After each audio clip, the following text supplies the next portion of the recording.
Hello, everyone. Welcome back to Eva Talk. We are here back with a new episode. And today, our special guest is Matt Funge. Matt Funge is Senior Account Director, Event Operations at Russiandoll Design, UFI Next Generation Leadership 2020. I would like to welcome Matt Funge to Eva Talk. Thank you so much for taking out time and joining us today, Matt.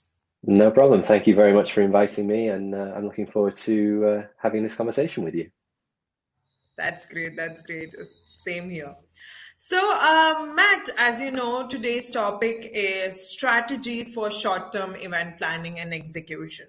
So, before I start with my talk today, I would like to know: is there anything that you would like to highlight about the current situations in the market, and any kind of chat that you would like to start with? Yeah, absolutely. So I think over the last few years, coming out of the back of COVID, which of course was a huge um, situation for everyone to deal with, and not least the event industry worldwide, I think that the industry as a whole has recovered really strongly, which is great. I've been going to many events over the last few years and just seeing them scaling up again in terms of attendees and the exhibitors who are investing heavily again in their exhibition stands and their participation. Because I know that there was a time during COVID, there was a little bit of a question mark over whether things would shift more virtual and whether physical would ever reach the levels that it was beforehand. And I'm seeing now that it definitely has not only reached those levels again, but I actually think is possibly even surpassing them now, and it's only going to continue to grow as we move forward as well. So that's the real positive side of it.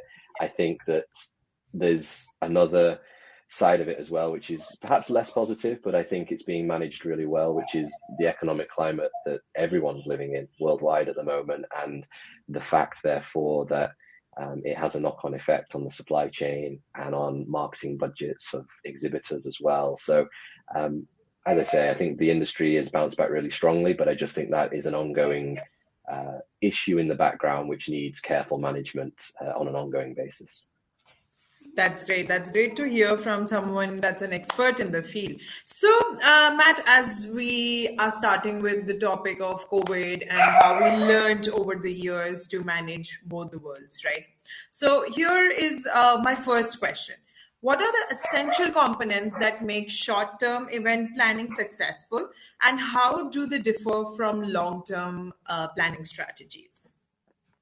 Yeah, this is a really interesting one because, yeah, there's definitely a difference in terms of the approach to short-term events such as exhibitions and trade shows, which is where my main background and experience lies, and then maybe longer-term events where you have to approach them in a different way. So, speaking from the short-term event side, which is where my experience is, I think you have to approach it in a way of being very decisive. You need to have clear goals and specific goals from the outset. You need to know what it is that you want to achieve, what the deadline is to achieve it, and you need to plot a way of actually getting from A to B and making sure that you hit all of those important deadlines on the way. Because quite often for a short-term event, the lead time beforehand is quite short also. Yes. So you need to make sure that you're not pushing your deadlines, because that's just going to have a knock-on effect. And once you're playing catch up, you're never really going to be where you need to be in terms of having everything organized and working as efficiently as you can.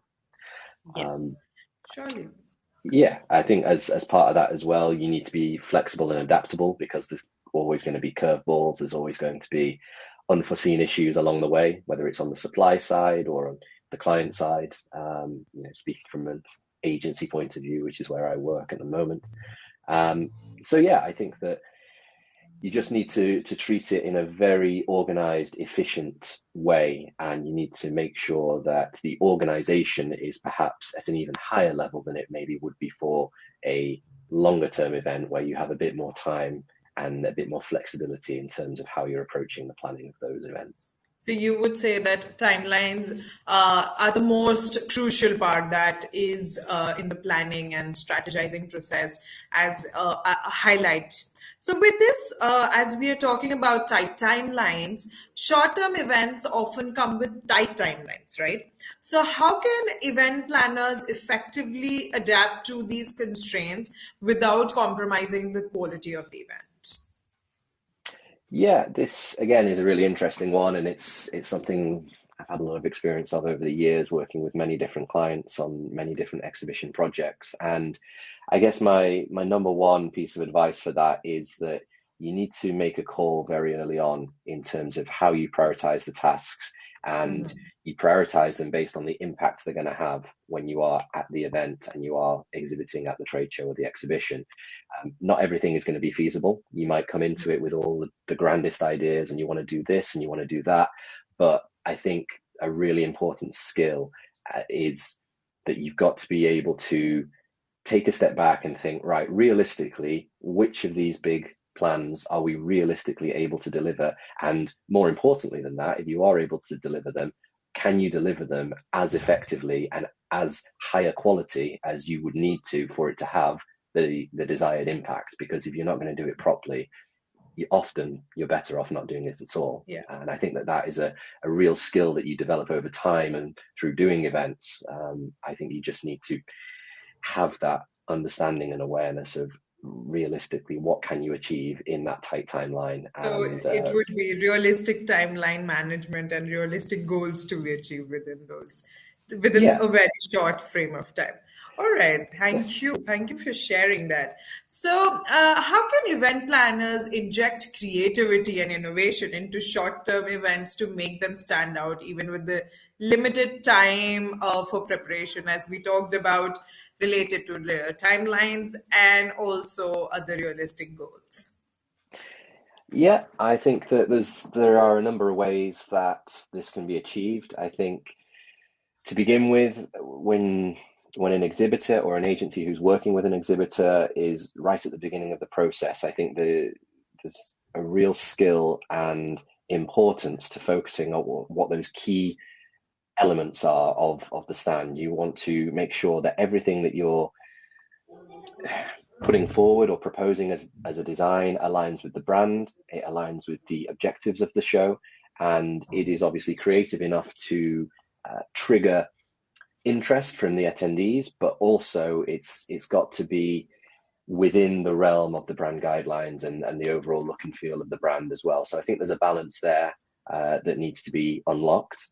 I think as well that as we move, and this is becoming more and more common as the years go by in the exhibition industry, at least, we tend to be moving away from fully customized stands, which obviously take longer to produce and they aren't particularly well aligned with the tight timelines and deadlines that we were speaking about a moment ago, and moving more to kind of the modular based systems, which as time goes on are actually offering a lot more creativity opportunity and Yeah. customizability, even though the actual skeleton structure of it is going to be modular based. You can still do a lot within that, and it saves a lot of time on the production side of things as well. So you can either reprint new graphics to inject that creativity. You can reuse elements from if you've exhibited before, which again will save time in the process. Great idea. And Great idea. you just need to make sure that you are approaching it as efficiently as you possibly can and finding ways to maintain that level of creativity without actually having to do everything from new every single time.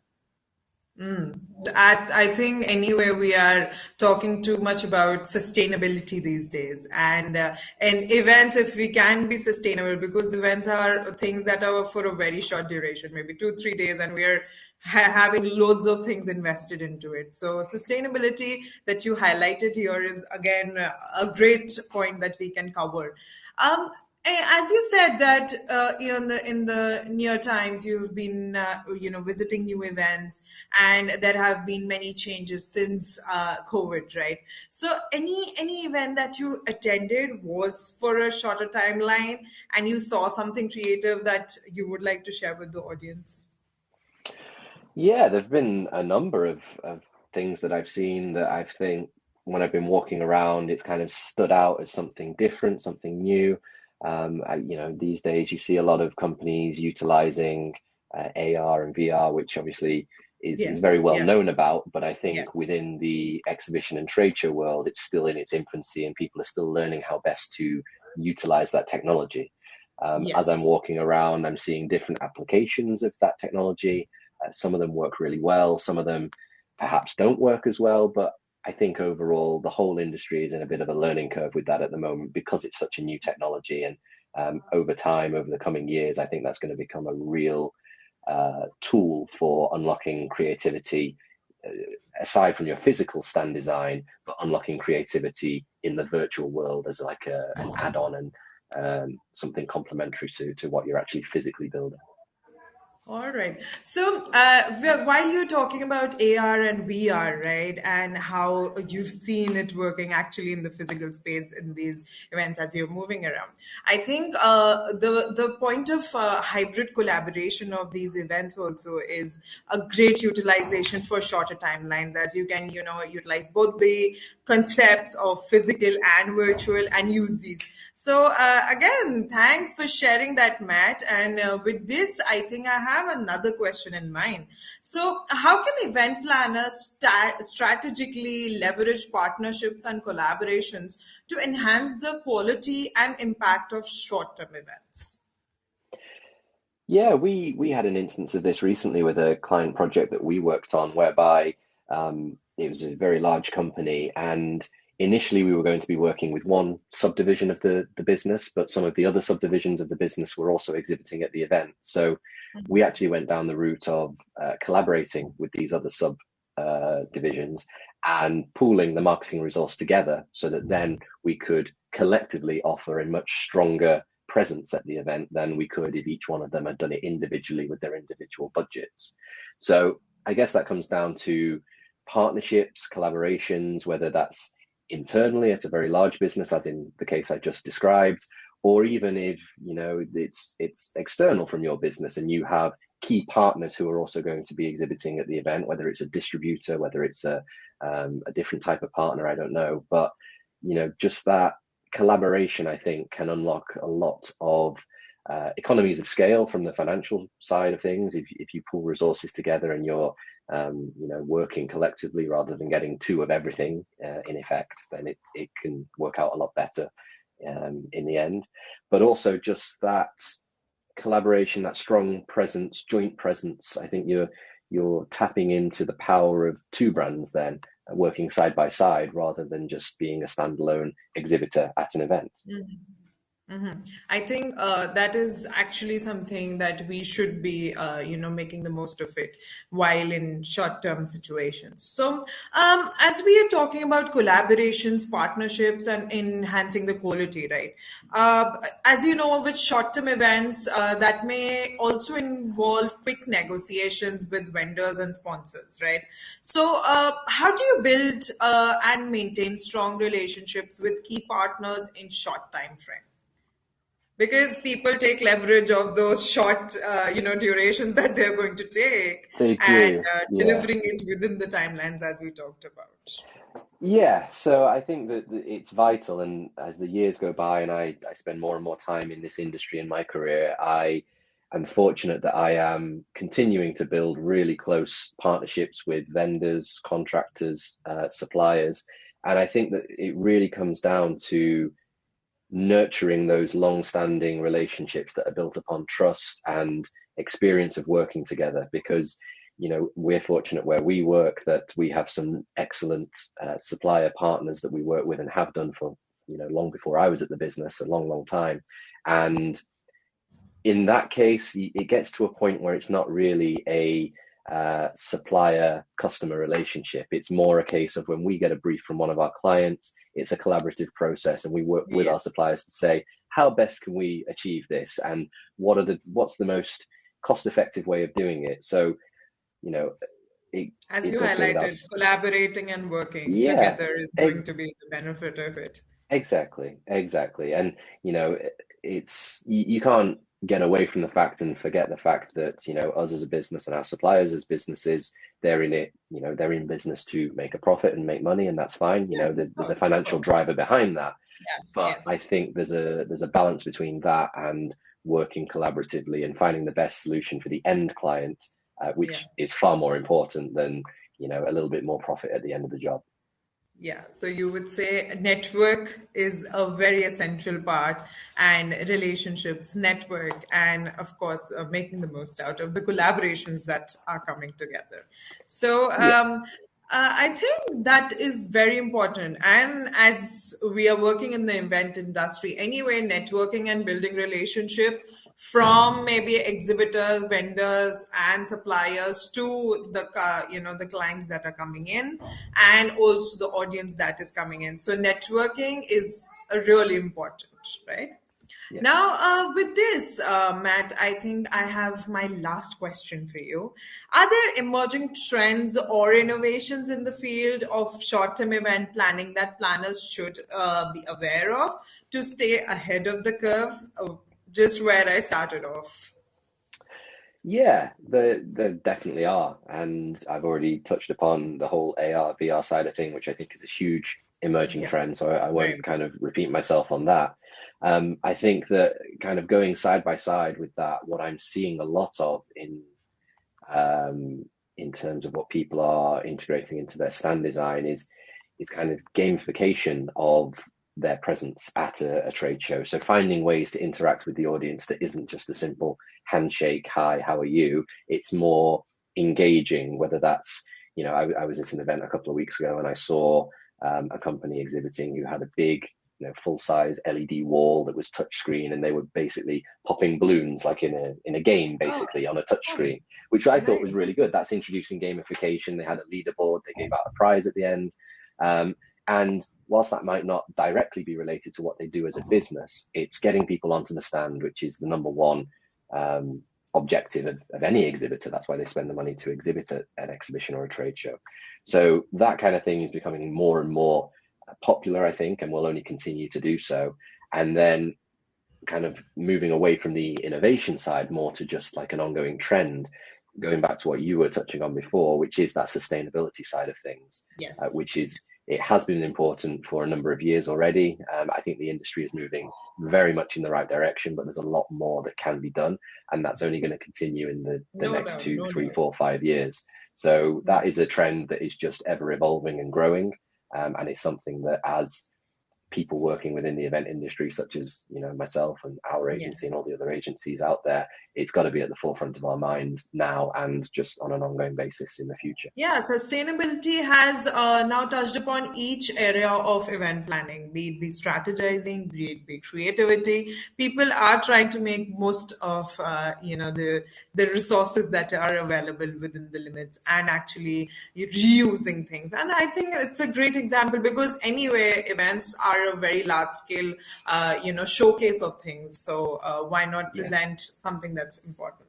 So, Yeah. Matt, thank you so much for sharing all the points and interesting thoughts. With this, I would have one more thing. So, is there any kind of tips, tricks that I always ask my guests? Any type of tips and tricks while strategizing and planning that you would like to share for short-term events?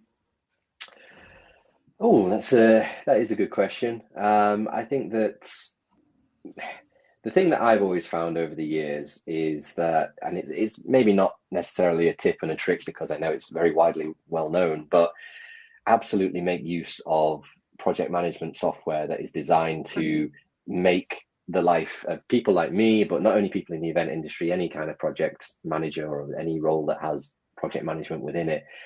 Technology is your friend. Make use of the technological tools. And we're so lucky in this day and age, 2023, that we have so many possibilities for that. And we're not working from spreadsheets or pen and paper anymore, which, Yeah, I think about my job and I think about if I had to do this 20, 30 years ago, it'd be 10 times more difficult than it is right now. no doubt. And that's because I have been very open-minded when it comes to utilizing project management tools and,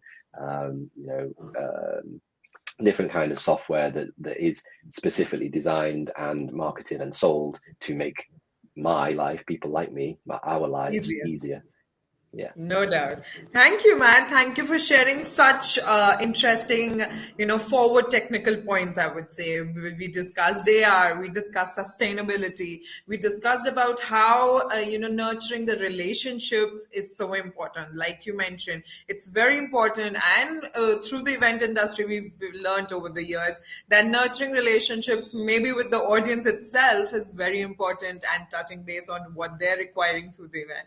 Thank you again, Matt. Thank you so much for joining and sharing such interesting thoughts. I'm sure we are going to come up with something more interesting next time again with Matt, and hoping that this podcast could help people with strategizing, planning.